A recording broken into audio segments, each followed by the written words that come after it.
Dalam Python, struktur kawalan ulangan while digunakan untuk melaksanakan satu blok kod arahan atau satu set kod arahan selagi pengujian terhadap sesuatu syarat adalah benar.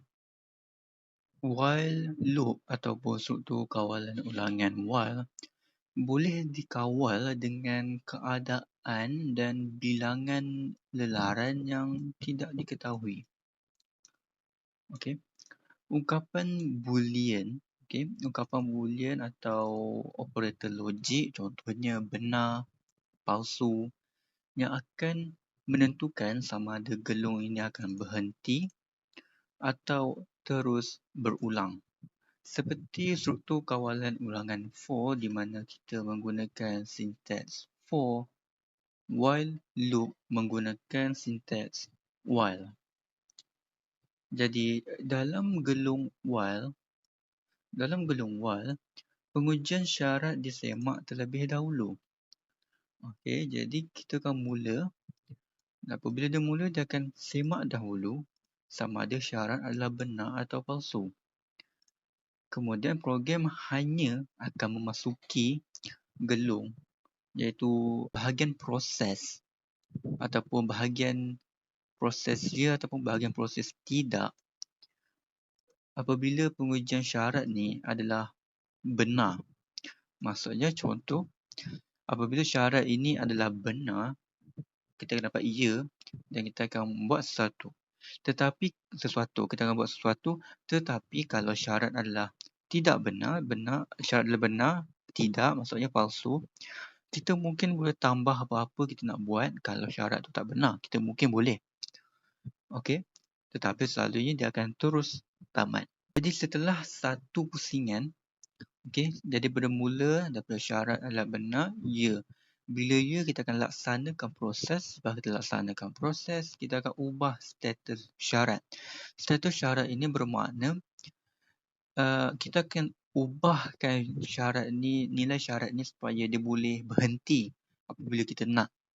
Sebab kalaulah benda ni kita tak ubah, dia punya gelung ni akan berulang sampailah laptop ataupun apa-apa perisian yang korang guna mungkin hang ke apa ke.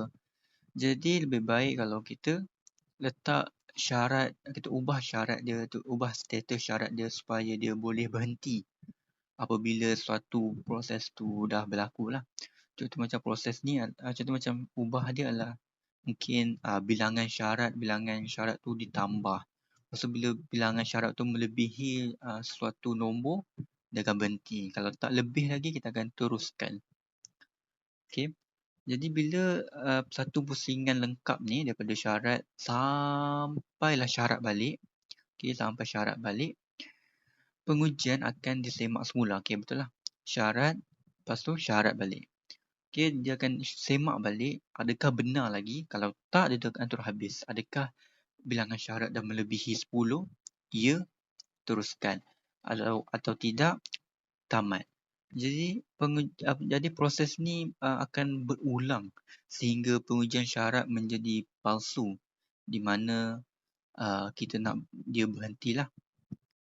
Sekarang kita tengok struktur kawalan ulangan dalam Python. Okey.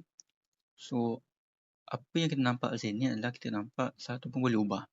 Di mana pemboleh ubah ini akan digunakan sebagai syarat untuk struktur kawalan ulangan while kita nanti.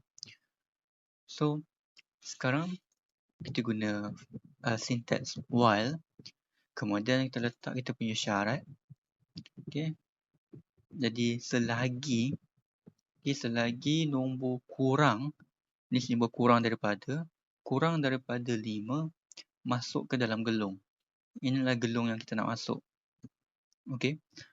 Jadi selagi nombor ni lebih kurang daripada 5, tak lebih ataupun tak sama dengan 5, kurang maksudnya 1 sampai 4. Okey, nilainya 1, nombor ni nilai dia 1, permulaan dia 1. Okey. So apabila nombor 1 maksudnya lebih kecil daripada 5, jadi dia akan masuk ke dalam gelung ni. So benda pertama yang dia akan buat adalah dia akan paparkan jumlah pusingan yang berlalu.